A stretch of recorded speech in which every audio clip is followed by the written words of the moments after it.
কিয়ামতের আগে পৃথিবীতে বহু চিহ্ন ও ঘটনা সংঘটিত হবে, যার একটি হলো ইয়াজুজ ও মাজুজের আগমন।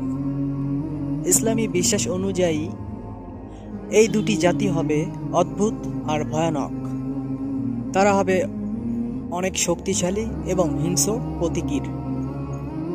পবিত্র কোরআন ও হাদিসে তাদের উল্লেখ করা হয়েছে এমন একটি জাতি হিসেবে যারা পৃথিবীতে ধ্বংস এবং অরাজকতা সৃষ্টি করবে। তবে কারা এই ইয়াজুজ ও মাজুজ তা জানতে আমাদের চ্যানেলটি আল্লাহর উপর সাবস্ক্রাইব করে সঙ্গে থাকুন। ইয়াজুজ ও মাজুজ শব্দ দুটির উৎপত্তি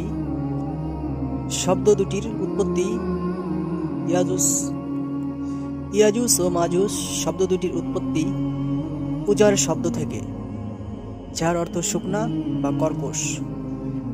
অর্থাৎ ইয়াজুজ ও মাজুজের চরিত্র ঠিক এমনই হবে। তারা এতটা আক্রমণক হবে যে পৃথিবীতে কেউ তাদের সামনে থেকে জীবিত পালিয়ে যেতে পারবে না। পবিত্র কোরআনে উল্লেখ আছে যে কিয়ামতের আগে ইয়াজুজ ও মাজুজ দুটি জাতির আগমন ঘটবে। ইয়াজুজ ও মাজুজ জাতি দুটি এক পরেশগার বাদশার আমলে ছিল। বাদশাকে বলা হয় জুলকারনাইন। জুলকারনাইনের অর্থ দুই সিংহওয়ালা মানুষ। সেই রাজার মুকুটে দুই সিংহওয়ালা একটি চিহ্ন ছিল, এই কারণে সবাই এই নামে ডাকত। জুলকারনাইন ছিলেন খুবই ক্ষমতাধর এক শাসক। তিনি ছিলেন একজন ইমানদার। তিনি এতটাই ক্ষমতাধারক শাসক ছিলেন যাকে আল্লাহ পুরো পৃথিবীর রাজত্ব দিয়েছিলেন। তিনি তার সৈন্যদল নিয়ে পৃথিবী ভ্রমণে বের হতেন, দেখতেন পৃথিবীর কে কোথায় নির্যাতন হচ্ছে আর কে ভালো কাজ করছে।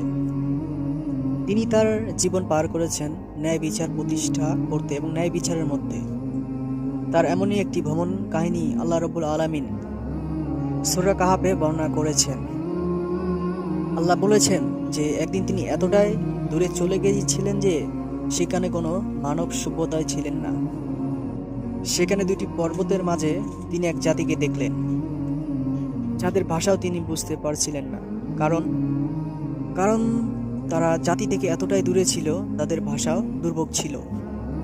সে জাতি জুলকারনাইনকে বোঝাতে চেষ্টা করলো যে ইয়াজুজ ও মাজুজ আমাদের উপর অনেক নির্যাতন বা অত্যাচার করতেছে। তারা আমাদেরকে হত্যা করছে এবং আমাদের উপরে জুলুম করতেছে। আপনাকে যদি আমরা কিছু মূল্য দেই, আপনি কি তাদেরও আমাদের মধ্যে একটি দেয়াল নির্মাণ করে দিতে পারবেন? উত্তরে জুলকারনাইন বললেন, আমার রব আমাকে যা দিয়েছেন তা তোমাদের থেকে অনেক ভালো এবং শক্তিশালী ক্ষমতা। তোমরা বরং আমাকে সাহায্য করো, যা তোমাদের মধ্যে আর ওদের মধ্যে একটি দেয়াল নির্মাণ করার জন্য।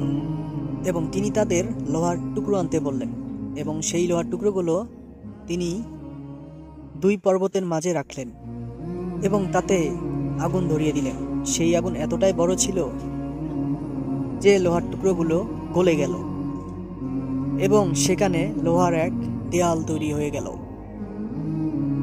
অর্থাৎ তিনি ইয়াজুজ ও মাজুজকে দুই পর্বতের মধ্যে আটকে দিলেন। সূরা কাহাফে আল্লাহ রাব্বুল আলামিন 37 নম্বর আয়াতে বর্ণনা করেন, এবং তারা তা অতিক্রম করতে পারল না এবং তা ভেদ করতে পারল না। জুলকারনাইন এই দেওয়াল ব্যাপারে বলেন যে এটা আমার রবের রহমত, কিন্তু যখন আমার রবের পালনকর্তা পূরণ হবে তখন এই দেয়াল সমতল করবেন, আর আমার রবের ওয়াদা চিরসত্য। এইখানে আল্লাহর ওয়াদা বলতে বোঝানো হয়েছে কিয়ামত, অর্থাৎ যখন কিয়ামত সন্নিকট আসবে তখন আল্লাহ পাক এই দেওয়াল উড়িয়ে দেবেন এবং ইয়াজুজ ও মাজুজকে মুক্ত করে দেবেন।